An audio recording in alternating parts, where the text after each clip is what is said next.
আমি আজকে রান্না করতেছি কই মাছ দিয়ে কচু আর পটল। তো দেখতে থাকুন কীভাবে রান্না করতেছি। কই মাছটা আমি চিপে চিপে ভেজে নিলাম প্রথমে।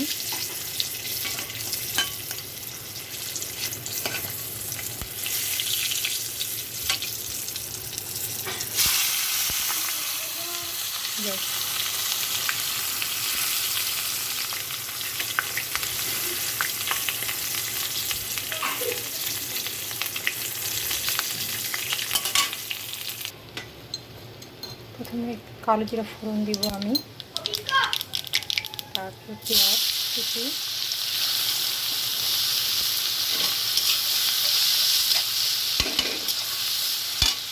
কাঁচামরিচ,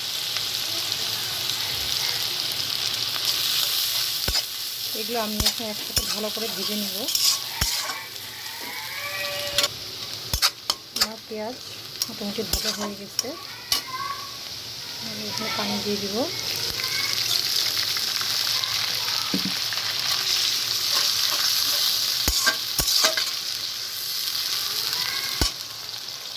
আমি এখন পরিমাণ মতো আদা রসুন পেস্ট দিয়ে দিলাম। যেহেতু আমি অল্প মাছ, সেহেতু আজকে আমি এখানে আদা রসুন পেস্ট অল্প দিলাম।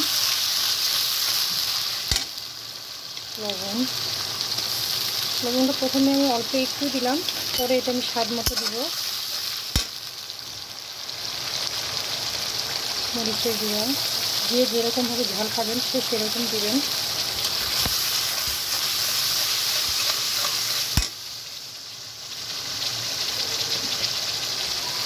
হলুদের গুঁড়া,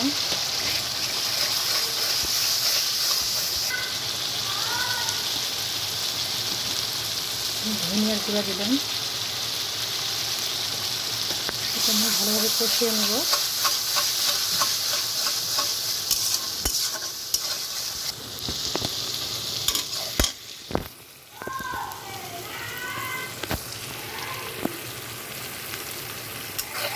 আমার মশলা কষা হয়ে গেছে, এতে আমি পটল আর কচুটা দিয়ে দিলাম।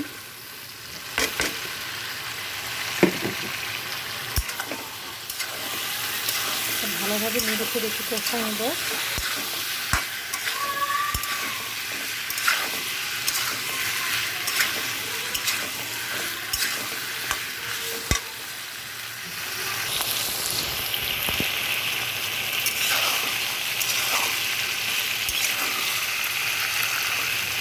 আমার এটা কিছুক্ষণ কষানো হয়ে গেছে, এখানে আমি এখানে পানি দিয়ে দিব।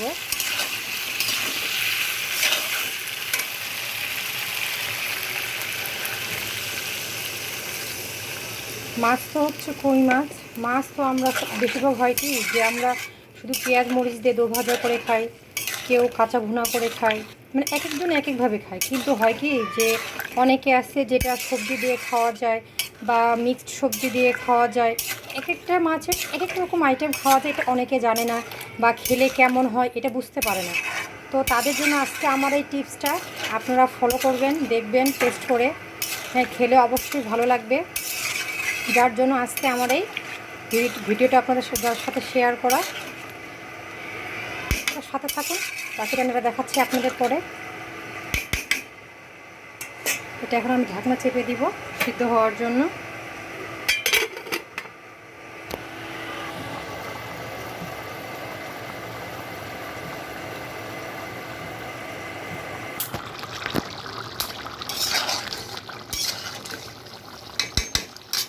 দেখুন আমার সবজি সিদ্ধ হয়ে গেছে। তো এখানে আমি মাছগুলো দিয়ে দিচ্ছি।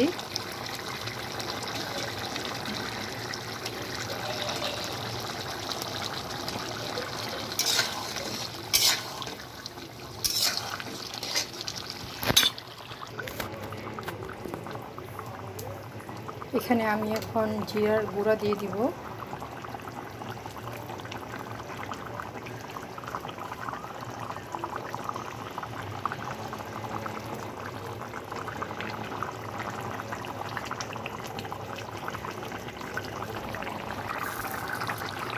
এই হচ্ছে আমার তরকারির ফাইনাল লুক। আমি গ্যাসটা অফ করে দিলাম।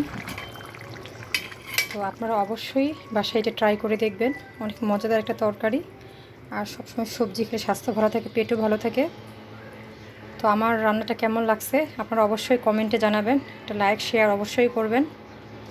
নতুন নতুন রান্না পেতে অবশ্যই আমার রান্নাটা শেয়ার করবেন। আজকের মতো এখানেই, ধন্যবাদ।